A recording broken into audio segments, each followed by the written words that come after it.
Okay, I want to point something out to y'all.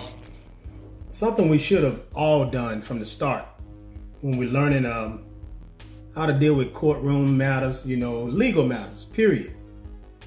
In the legal world, it's obvious that there's a different language that's being used when we're dragged into these courtroom sessions or in the legal world from our private capacity into the public, on the public world, the legalese, the commercial world, to conduct business and to deal with these different whatever it is that they got us involved in. And the confusion, it starts, a lot of this confusion comes from the fact that the language is different. Plain English is different from legalese. I'm going to start out by reading and showing y'all something about concerning the language. I'm going to start out with reading the definition of legalese. And I'm going to show y'all something I found in the law. I'm here in Georgia, as y'all know already. I'm going to show y'all something I found in the law that I should have really looked from the beginning. I was having a email, dialogue between, the assistant DA here in Georgia concerning my court case, right? And she made a statement saying that she didn't understand some of the terms I'm using. Now, it's amazing how she don't understand the terms I'm using, but I'm using the same damn terms they use when they dragging us in the damn courtrooms. Okay? Now, we were all using plain English, then we wouldn't have no damn problem having a meeting of the minds. And in order for her to have a contractual agreement, any type of, understanding between two or more parties, there must be a meeting of the minds. Everybody must understand what the terms mean that we're using in our paperwork and when we're speaking to each other. If I'm speaking to somebody who speaks a totally different language and they don't know English, they wouldn't understand what I'm saying and I wouldn't understand what they're saying. Same thing likewise, if I'm using plain English and they're using legalese, where a term may mean something totally different in plain English as opposed to the legal world, it will cause confusion between people that even speak plain English if they're in the commercial world trying to operate in a commercial capacity, so to speak. I'm going to read something real quick. This is from Cornell Law University. This is the definition of legalese. You can look up legalese, legal definition, put it in your Google search, click on Cornell Law, and you will see what I'm about to read, okay? I would just bring the screen up and just kind of show you, but I just read it right here, and just, y'all click on your phone or whatever and look at it yourself. Legalese formally referred to as specialized terminology and phrases used by those in the legal field and within legal documents. Legalese is notoriously difficult for the public to understand. It specifically says that. Legalese is notoriously difficult for the public to understand. Key features of classic legalese include long, wordy, complicated sentence structures utilizing passive voice and obsolete formalisms, and the use of Latin and archaic and unnecessarily long words when simpler and clearer languages exist. This is exactly what it's saying right here for legalese. Although there has been a movement toward the use of plain or simple English, legalese persists in the legal field. This is often attributed to legal professionals who believe that legalese increases the prestige of legal jobs, professes clients, and protects the market demand for legal services. Proponents of legalese also hold that it allows for greater precision in legal writing. The formation and use of boilerplate contracts and form documents encourages legalese, and there is no economic value in rewriting these such templates. So they don't want to redo it. They don't want to start over with the plain English or whatever. They think it's whatever. Legal writing courses in legal schools are increasingly emphasizing the benefits of legal writing that is clear, concise, and can be understood by non-legal readers. Proponents of plain English argue that non-lawyers have their legal rights, duties, and obligations adjusted by legal documents. Parties should be able to understand the content of the instrument without having to incur the added expense of hiring a lawyer to translate legalese. So that's what they're saying. They have the opportunity, they have the right, the duties and obligation to adjust it by legal instruments. That could be your summons or any type of document, any kind of information, whatever document that they send to you, they have you served. It should have something attached to it that makes sure that you understand what they mean when they're talking about what they're talking about. That leads me to this other to this law that I found. This is Georgia Code, OCGA. If you're in Georgia, that's OCGA, which means, well, we ain't talking about what it means. OCGA 1-3-1. You probably find this at the very beginning of your stats in the first title 1 in your codes as well. This is the very beginning right here, and it's titled construction of statutes generally. So it's talking about the construction of statutes. Okay. I'm going to start off with reading what a statute is, because some of y'all really just don't get the fact that a statute is a law. Okay. I'm gonna read that, show y'all that too. We're gonna clear the air on that part. Because some of you just like, y'all so stuck on being, some people just so stuck on being programmed by the internet, by some of these so-called teachers from the past. First thing it tells you about a statute, say a law. Say a statute is a law enacted by legislature. Statutes are also called acts, such as the Civil Rights Act of 1964, Sarbanes-Oxley Act. Let's see, federal laws must be passed down.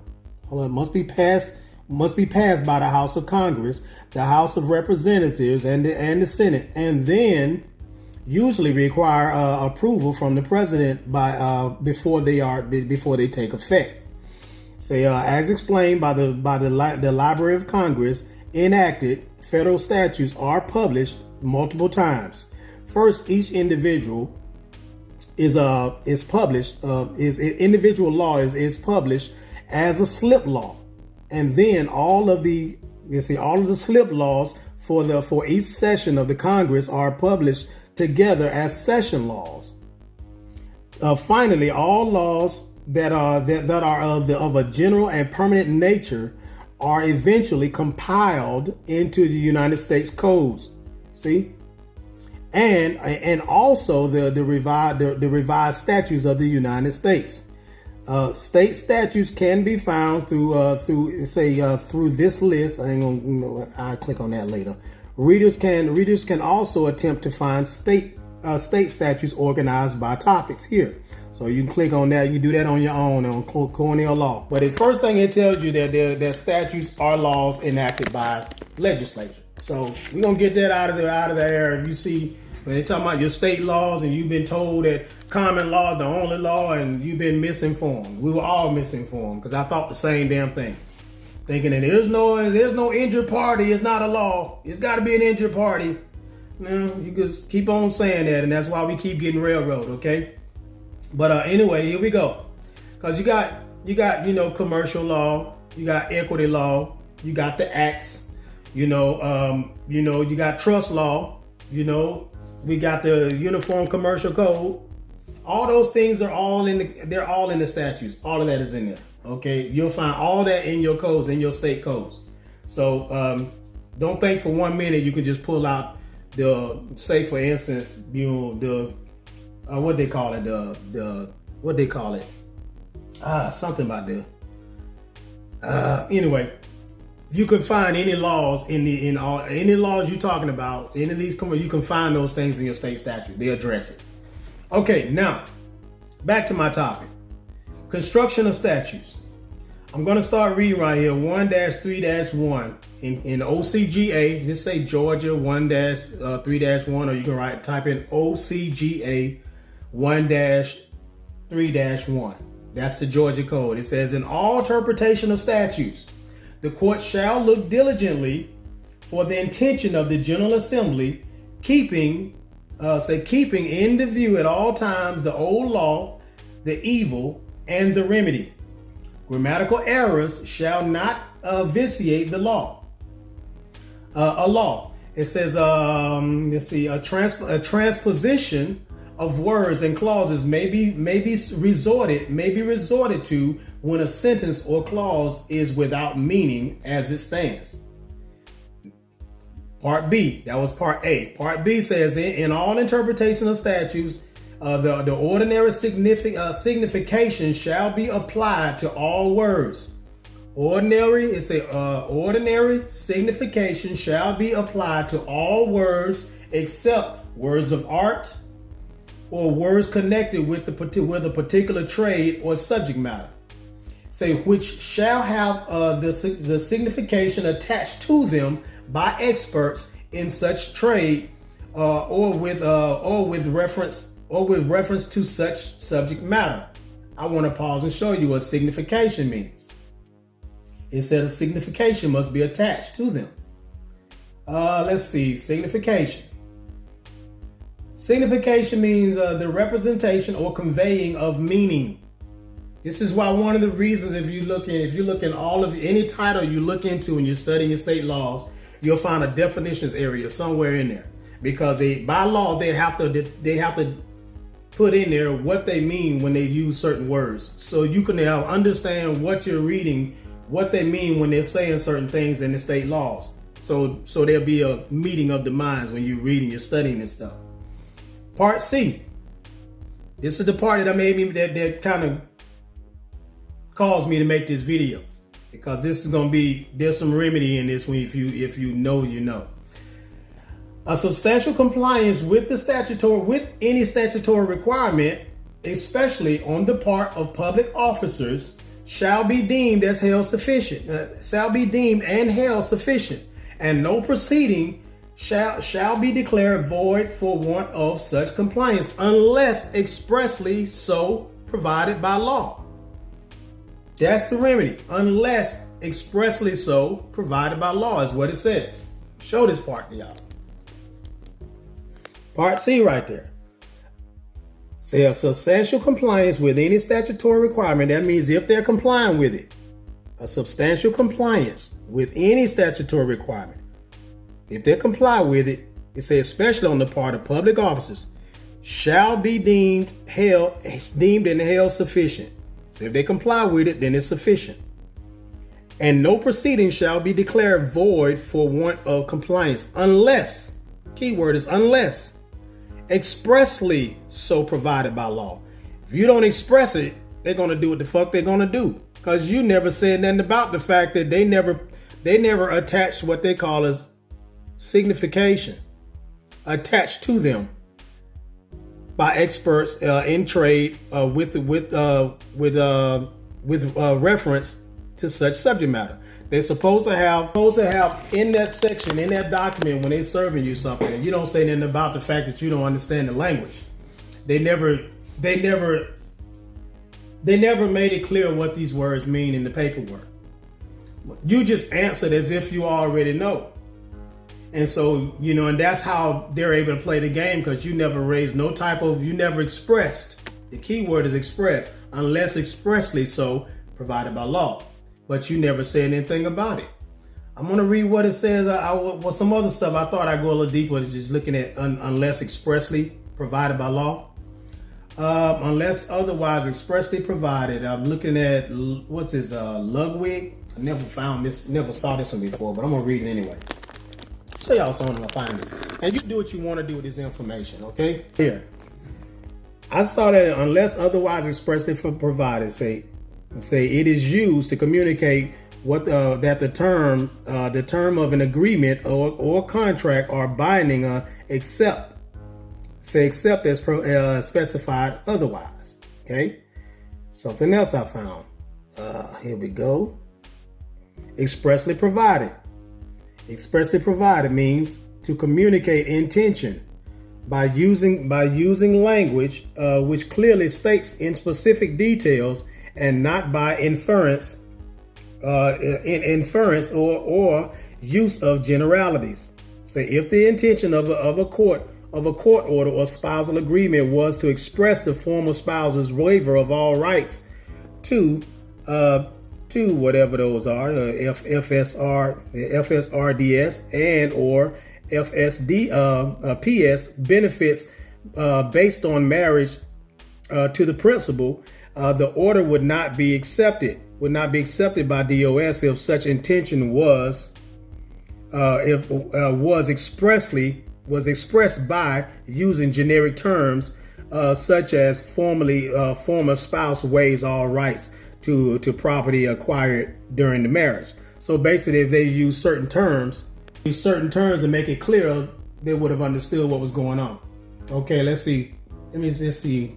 What else I'm gonna use? Expressly. Expressly matter, say in express manner. You already know. This kind of goes without saying right there. Then here we go. I read that already. Then we're gonna go with, here's Black's Law Dictionary. That's express. You already see this is Black's Law Dictionary, second edition right there. Say made known distinctly and explicitly, and not left to inference or implication. Say declared in terms set forth in words. Manifested by direct and appropriate language, as distinguished from that which is implied. Okay, so as you see right there, hold up. So I said the wrong thing. I'm trying to read through the cell phone. Let me just read straight out. Okay, manifested by direct or an appropriate language, as distinguished from that which is inferred from conduct. The word is usually contrasted with implied. Okay, I had to back up and just read the damn screen and stop trying to follow with the cell phone. That's how I be reading so much damn slower, trying to make sure I get good footage. I'm a terrible cameraman sometimes, y'all, but you get the point. Bottom line is, you see right there, you have to express that shit. If you don't say anything about it, they're gonna move forward as if you already understand it. It's the same thing they do when you walk in the courtroom. They ask you, they say some things and say, do you understand the charges? The charges, that you're facing or whatever that's brought against you, and you say yes. Plain English, you would think that you comprehend, you understand what they're saying, that you're comprehending that, understand it. But it don't mean that you agree to it in plain English world. But in the commercial world, it means, do you agree? That's what it means to understand something when you're in the courtroom, in the legal world.